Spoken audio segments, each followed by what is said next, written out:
Yeah, g'day guys. It is, let's have a look, it's very early in the morning, 6:30 on the 17th of April. I am absolutely knackered. I've got to get to a town because I didn't buy much food from my last place. So I've got to get to the next place. Holiday rental. People out and about already. There's already boats on here, 6:30 in the morning, there's already boats on the river, like ski boats. I'm going to show you this, just give me 2 seconds. Around. Look at that. That's from the ski boats. That's quite deep. I would say right there was probably about the deepest bit. That's close to 1 inch deep. But it's only up this end. The front sky too. Let's take a look at. Can we zoom that in? That's the view I got. So I don't know what the weather's going to be like.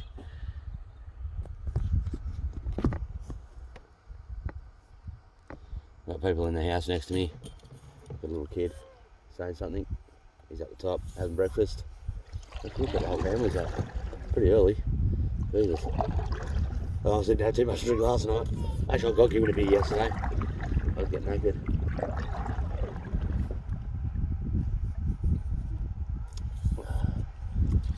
I'm having on them. Having breakfast. I can feel like I'm having breakfast. I'm going to do this video. I just wanted to show you the thing because I'm going to start. I just wanted to show you the water, and that's from the boats while I'm paddling. How much is coming over, and there's nowhere near as many because I've done 2 days through Swan Reach. Right, so I started in Swan Reach, obviously. Not yesterday, the day before. I got Swan Reach, and basically the second I got in there, I'd stopped. I had something to eat. I had bought a barbecue pack. Actually, freaking hell. I don't know, they must put them up because I didn't realise it was Easter this week. I thought Easter was last week. I found it quite weird that a lot of the campsites that I was at last weekend were empty. I stayed the weekend at that spot. Got my clothes cleaned up, got me cleaned up, and I stayed the weekend thinking that I was going to find a camping spot. Well, today I paddled right through till after dark. Just like I'm telling you, I had to set the tent up under torchlight. It was that dark by the time I got to the boat ramp, got out the boat, and so it was just a tiny little bit of. I don't know if I got bitten by something, or it's like one of those boils or something. But I got something on my arm. I didn't notice until today, this morning. Just give me 2 seconds. Breakfast. Where'd my breakfast go? I was wanting to do that, make myself disappear on camera. I made a tin of baked beans disappear on camera. I'm an idiot. Yeah, so getting through Swan Reach, man, there's probably only about a quarter of what would have been in Echuca from what I was told by a couple of different boat people. Just give me 2 seconds. Just give me 2 seconds, please. I don't know, my boat's really out of balance today. Really out of balance.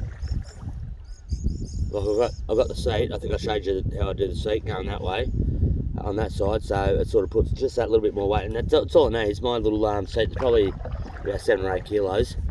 Yeah, probably 5 or 7 kilos or something like that. And it is, and it's enough to sort of change the trim of the boat.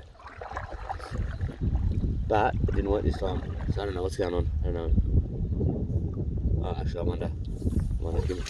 Just give me 2 seconds. I'll do this video, then I've got to bail out this freaking water because I'm going to get more today, I reckon.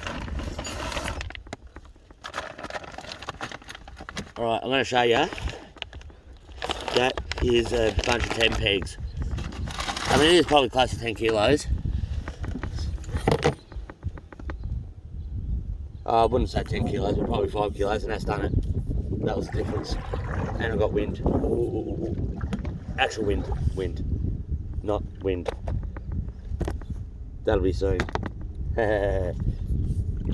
Alright, so yeah, Swan Reach, freaking hell, Easter time, lots of ski boats, lots of jet skis, lots of water in my boat.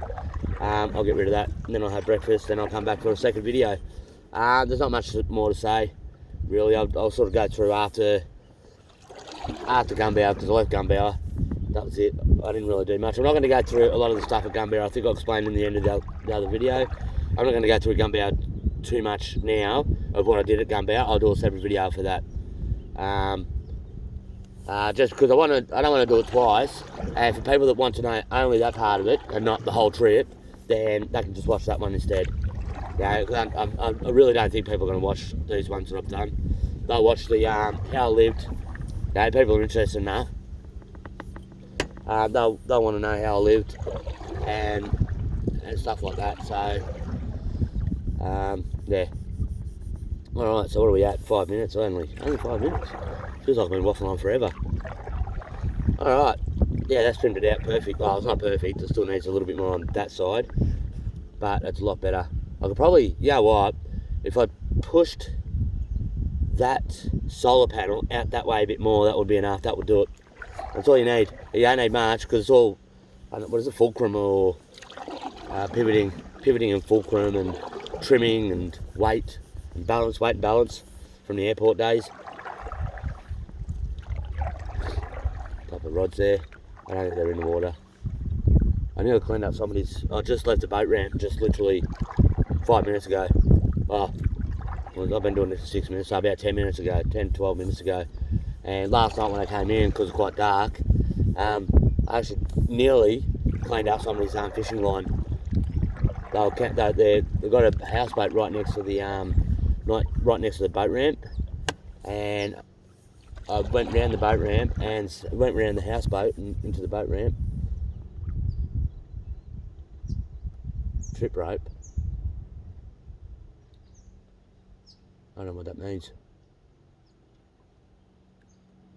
Caution, trip rope. It's a sign on the end of the jetty. Somebody's personal jetty. I don't know what that means, trip rope. I've never heard of that. Maybe, there's a bit of rope on the side there. I think it's rope. I don't know. Trip rope. It's got somebody skiing. I should have showed you. It's got somebody skiing along. Well, you know, it's like what, just a normal warning sign. I've got to keep paddling. I've got to keep paddling because I'm going to be going backwards. I had to use motor yesterday and the day before too, which I'm unfortunate about. So there's another 30k. So now, I think in one of the videos I sat there and said that going up river has negated the using the motor by a bit. Now it hasn't. But I never would have made it through. I had to get through quickly. I would have. I paddled with it just to sort of get that just to get through a little bit quicker. Like you seen the thing. In fact, I did it yesterday as well, and my Crocs were actually floating around in it. So I cleaned it out last night, the night before, and now I've got to clean it. Well, yesterday morning, after the overnight thing and whatever. I didn't worry about it at night time. I didn't fish till really late that day, but it was still daylight. I still had probably.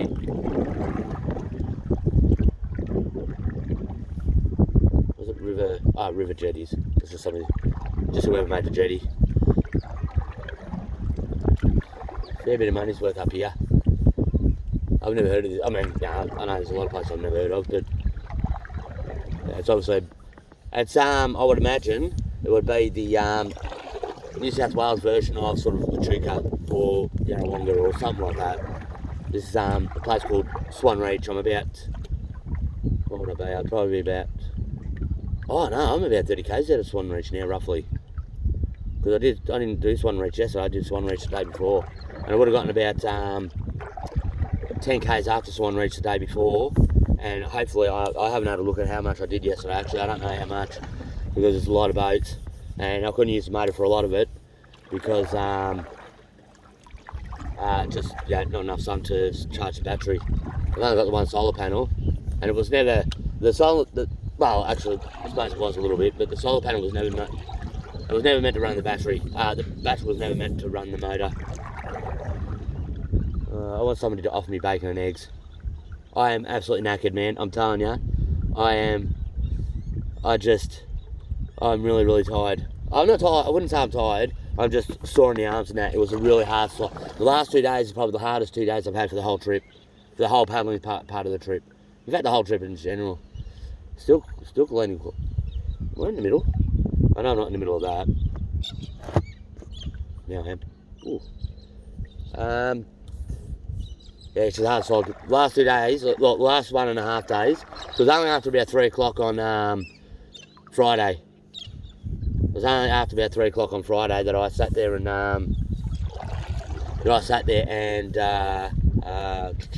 started seeing the boats. As soon as I got to Swan Reach, that was about sort of Friday. I think I got there about Friday lunchtime-ish, so about 12:30, I would imagine. I went up, bought a meat pack. It was like a barbecue pack that had 4 sausages, 2 hamburgers, and 2 chops. Now I cooked them up in the barbecue in there. I had a bit of a chat with the couple that were there. The shoe was Canadian. A nice couple that gave me a beer while I was cooking up. So I think they were having a bit of a romantic picnic on the thing. And here I am getting in between, but I needed the barbecue. I was hungry. So I ate that whole bit of meat. I ate half of it, so I had 2 sausages, hamburger, and everything while I stopped on the side of the river.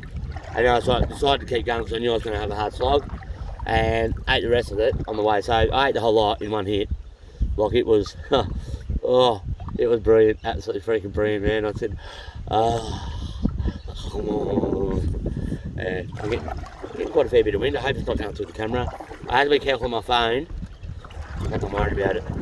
I'm so worried about it. I'm not paddling properly. Just give me 2 seconds.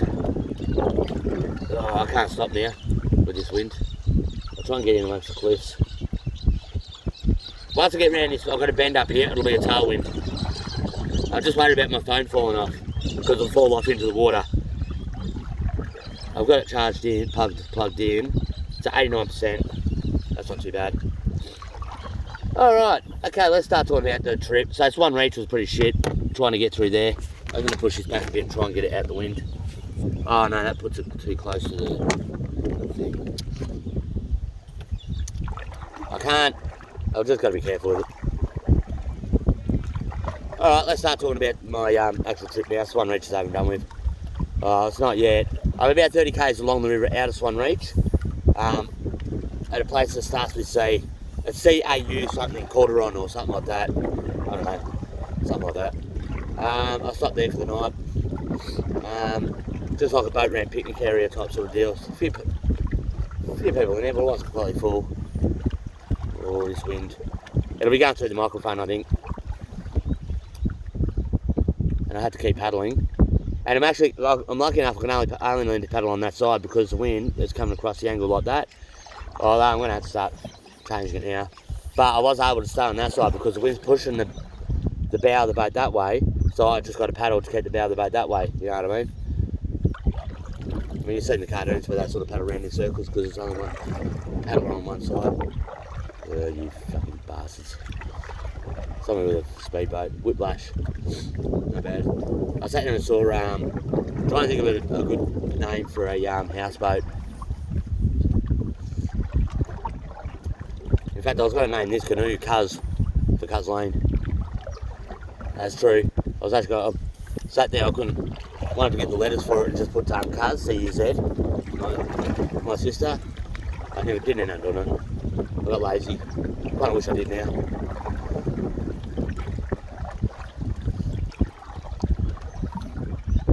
I'm going to do that before I even left Sunbury. Alright, what's next? Alright, so I left Gumbow. I sort of left Gumbow pretty much as soon as those people... Oh, no, I'm an idiot. I stayed at Gumbow for... Like I said, I'm not going to go through Gumbow anymore. I've done the 2 people that sort of helped me out a little bit. I want to recognise them. I want to remember that sort of stuff. That's the sort of stuff I want to remember in 5 years' time. Oh, yeah, they did that, and they did that, and these dickheads did this, and these dickheads did that, and whatever. So that's, yeah. Now, so I left Gumbow and started paddling. Between Gumbow and Barham, I broke my paddle. That's when I did break my paddle. Was that my first one or second one? That was the first one. So, I remember doing it before Barham because I tried to find a paddle in Barham. Went through Gunduruk. Gunduruk's on one side and Barham on the other. Can't wait till I get into this tailwind. Get a tailwind. I have to paddle. Actually, by the time I get there, I might be close to the end of this video, and I will sit there and bail out this. I'll have breakfast and I'll come back and explain the rest of the trip, because there's not really a lot. It might be too... I say that all the time. Even in the other videos I sit there, not much, only a little bit to go, and then I'll go on for like another 2 hours or something. Oh no, that's just a hill. The last couple of mornings I've been trying to get the sun onto the rocks, trying to videotape that, because it's just brilliant. Like I think I said in one of the earlier videos, that people are going on about rocks. Like people who have done the whole trip, in houseboats and stuff like that. They sit there talk. Most of the time they talked about the rocks, not the the river and the bush and that, anything like that. Oh, the rock down your Wakery. Oh wow.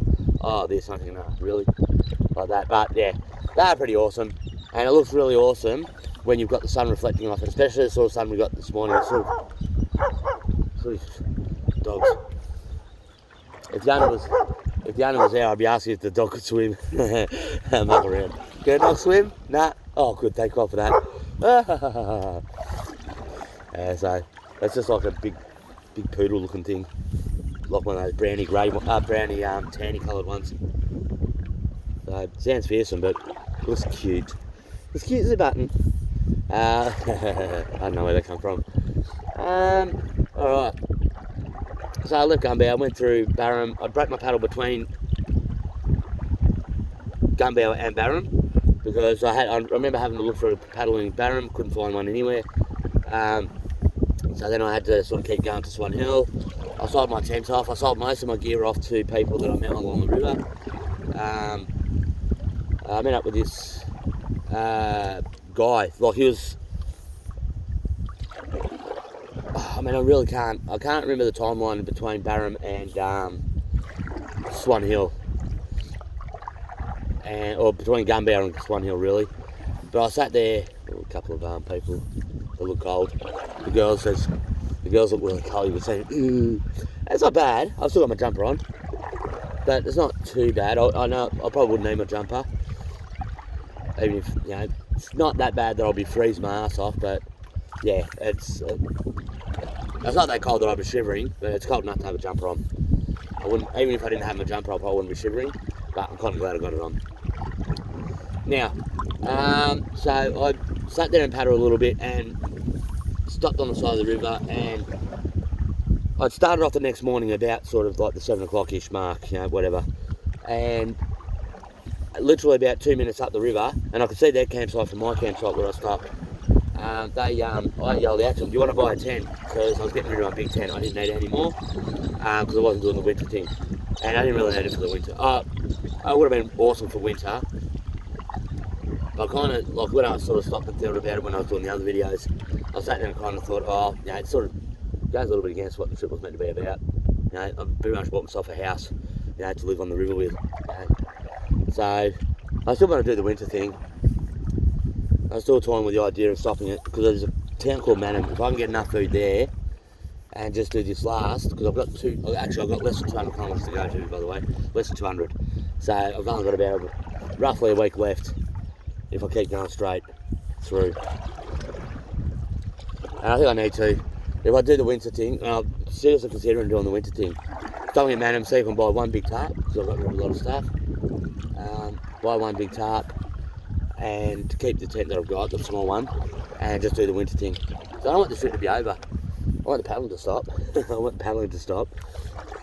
Anyway, so I sold the tent off, and the guy had a couple of young sons. They seemed really, really switched on. They were about sort of 14 and 16. There was another one, I think it was about 8, but he didn't get up.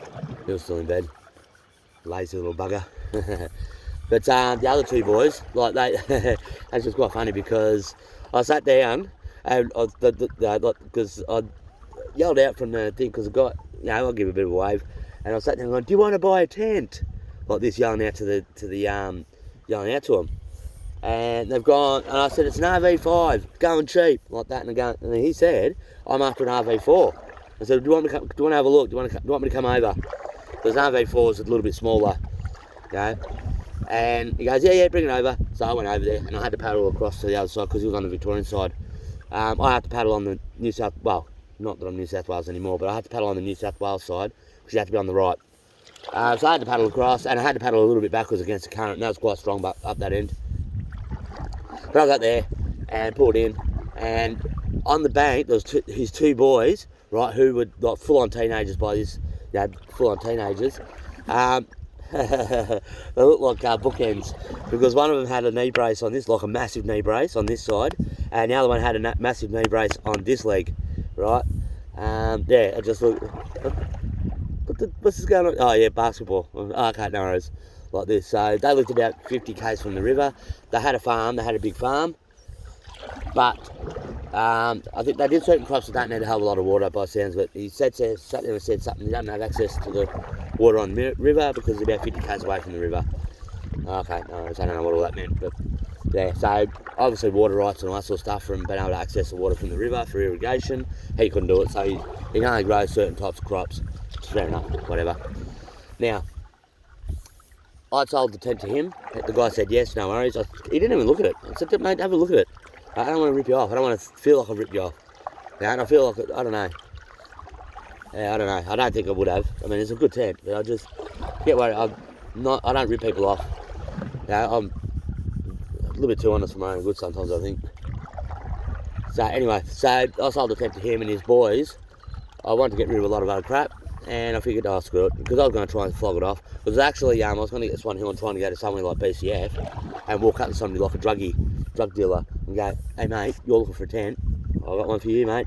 Like this, and you're hunting around, watching for the cops, the store staff, because they're not going to like you selling second-hand tents in their store, because that's what that 194. Now these old signs are out. I'm spewing. These old signs are out. 194 is actually 197 roughly, going by these signs and going by the book. So the book is 3 kilometres out. If I have a look at the book, I know the boat ramp I stayed at last night is at 198. Going by the book. 198 going by the book, but doing the paddling now, I've only paddled for 20 minutes, which is about 1 kilometre, and which ties in with the 3k thing. So I think I explained in one of the other videos, it was 1 kilometre out. It's actually 3 kilometres out. It's actually 3 kilometres difference between that sign. So I'm actually 3 kilometres. So it's actually 190. Actually, I might be 3 kilometres forward. I don't know, I can't remember. I'll try and tell you next time I see a sign. I've got to see the brand new ones, because I've got brand new ones up, which are 3 kilometres ahead, which actually, so I think those signs are wrong. I think the book's right. I think the book lines up.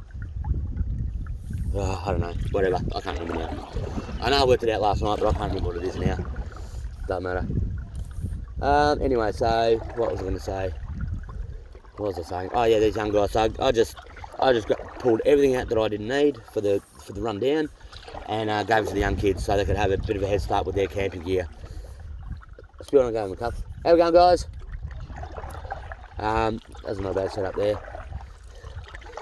Yeah, so I sat there and just gave them all the crap I didn't need, including a fishing rod, which was very, very silly. Very silly. Yeah, I shouldn't have done that. All my fishing gear, my big tackle boxes, both tackle boxes. I had one big tackle box and one small tackle box. Because obviously fishing was going to be the main thing I was going to try and live off. Oh, I'm knackered already. Oh, Jesus, but it's a tough gig, this paddling. And it's actually it's not windy or anything like that, it's just I'm knackered from yesterday still. I should have had a couple of days off, but I didn't like the area I was in. Too many people around. And I got all my stuff from my boat. Give me 2 seconds. Let's go. Alright, so, yeah, I'm starting to get a little bit sniffly. I think I'm starting to get a little bit I've got to leave my tent open. I've got a little dome tent. I'll show you in a video later. Actually, I couldn't do it last night because of what time I got in. But I'll show you my tent. I'll show you my setup and all that sort of stuff. But I've got to leave it open because the condensation from me breathing and all that sort of stuff drenched it the night before. Not last night, but the night before. And when I pulled it out, the thing... Oh, private marina, do not moor. Private marina, do not moor. So it's obviously, yeah, there's a lot of holiday homes. They're like like those Queenslanders, you know, sort of on stilts, because the river can get quite high. Like, they had floods in 1956, and you'll see in the going through the lock video, 1956. So that water would be about 7 metres higher than what I am now. Literally from the water, let's say from the water's level up, 7 metres deep. Because at the lock it was 5.3 metres high, and I was 1.6 metres deep into the hole, which is this bottom level of the river. And it would have been, that was well and truly over the top of the weir and that. So there's no high bit and low bit. It was just one river straight through. So they must have gotten freaking. I mean, you imagine that. Like, I'll try and 7 metres, I reckon. Oh, you saw the sign. I don't need to show you. You saw how high the sign was when I sort of sat there and like that up from the thing. Yeah. So anyway, back to the story. I sat there and gave the young guys all my stuff and got rid of everything. Then I met up with Daniel. Now that was a really good distraction. I met up with Daniel and I sat there and had a few beers. Daniel Bennett, because he yells out from them, Canoe! Like that. Who is it? Like this, and he goes, it's Daniel Bennett. Like that. I'm coming over. So I sat, make a beeline over and sat there and got out the boat, and I basically said to him, beer and smoke, thanks. Like that. Didn't even say good day, how you going, or anything like that. Just beer and smoke, thanks, mate. Where are they? So yeah, he looked after us a bit. I stayed there the night. That was about about 2 o'clock in the afternoon. 2 o'clock in the afternoon. And I don't know if that was the same day. It was within a couple of days or so on the tent. I don't know, because they were about 20 k's out of Swan Hill, before Swan Hill, so I hadn't gotten to Swan Hill yet when I saw him. I got out, I sat there and stopped for a bit of a chat. I stopped for a chat. Then I kind of figured, oh, screw it. Now, can I stay here? I'm like, yeah, of course you can. Yeah, don't be an idiot. So there's a houseboat up the front. Heaps of lights. I don't know if they're paddling. I don't know if they're moving or not. Actually, I don't know if it's a houseboat or ferry. Could be a ferry. They've got ferries in South Australia. They've got heaps of ferries that go between the river. There's a couple in New South Wales, not very many at all. But there's heaps along here. I think I've been past probably 6 or 7 of them, maybe, roughly. A lot of lights. Looks like a dam. Looks like I'm at the bottom of a dam. Just the way it's coming out from. I know it's not. Well, I hope it's not. But the way it's sort of coming out from, it must be, whatever it is, it's freaking massive. It is freaking massive. Wow. I think it is anyway. I didn't know it was showing. That's all the banter and bullshit on this. Not being around people, being able to sit there and talk crap. It was good being with them. But that looks really huge, man. That looks like it's going to be the biggest one I've seen on this river from back here. If it's as far down as it looks like it is, I don't know. I'll see when I get there. So I saw Daniel Bennett. They fed me. They sat there and gave me a feed at night and then fed the next day. Like real food. Am I recording still? Yep. Actually, I might keep doing this video and show you this boat, because I think this is going to be the biggest houseboat. If it's a houseboat, it's going to be the biggest one I've seen on the river. Out and out. I've seen some big ones. Like if you go, actually even just the actual size of themselves, it's bigger than a lot of houses. Bigger than a lot of houses, like because they're like, some of them are like 3 stories high. You know, some of the bigger ones are 3 stories high. Absolutely massive. They've got the 2 floors. They've got 2 actual indoor floors, and then the very top level can either be an indoor floor, an outdoor floor, patio area basically, a massive one, or it could be half indoor, half outdoor, or whatever. But yeah, 3 stories high.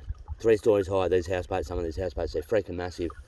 But this one, from back here, it looks freaking huge. I don't know what it is. I don't even know if it's a houseboat. I mean, it really does, from back here, it really does look like a, I'll keep paddling so we get there. Actually, that does look like a ferry on the side of the river as well, actually.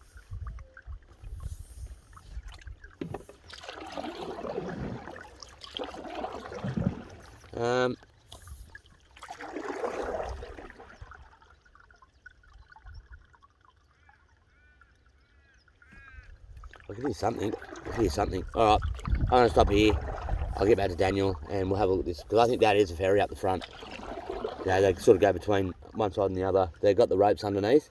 They've got the big wire cable underneath to be able to just not get pushed down the river. They're quite big. They fit a B double.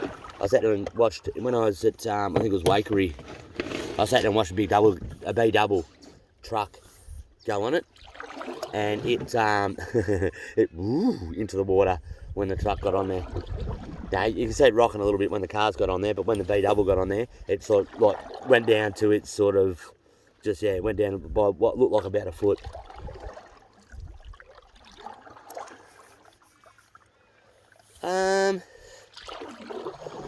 What are we at? Are we at 100% yet? Oh yes, we are. I might stop charging. That's what I should do, I suppose. Oh, I can't bother. I'm naked. I want to get down to there though. Actually, it looks like there's something small coming up as well. I hope there's no free jet skis. I just can't. Actually, I might do it. Screw it. I'll unplug it for a bit, and I'll just show you some of these. I'll just zoom in a bit. So that's the holiday homes. That's the setups I got. So you can see that so that's one spot there. They're very close together, very, very close together. So that's some of their houseboats. Some of the things. They've got all their jet skis. They've got little jetties, as you can see there. He's got a pretty good setup. He's got like a full-on jetty that comes out. He's got his own boat. No, it's not a boat ramp. It's just a little beach. Actually, I think it is a bit of a boat ramp there too. If you have a look there, it's a very dodgy one. Geez, you wouldn't want to put anything too heavy on there. Oh, actually, no, it might not be a boat. It's probably not a boat ramp. Actually, I should stop doing that now in case they see me doing it. Alright, I'm going to stop this video and I'll keep going.